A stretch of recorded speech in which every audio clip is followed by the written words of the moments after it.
বুড়ি বাসন্তী সে এক অশান্তি, খেলার শুরুতেই হাজার ভোগান্তি। বুড়ি কে হবে যাবে সে তবে, অপর প্রান্তে গিয়ে সে রবে।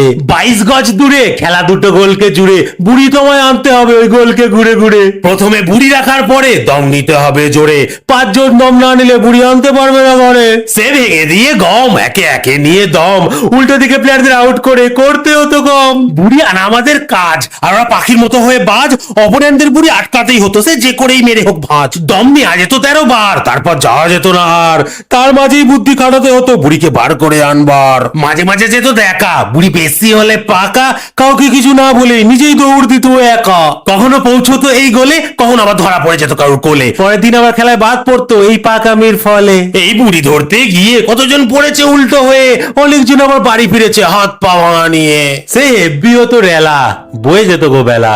কি জানি না তোমরা কজন খেলেছো গো এই খেলা। তবে এই খেলা আর নাই, এখন আর দেখতে পাই না ভাই, কারণ যে জেনারেশনটা খেলতো তারা এখন আর বিকেলে ছুটি পায় না, তাই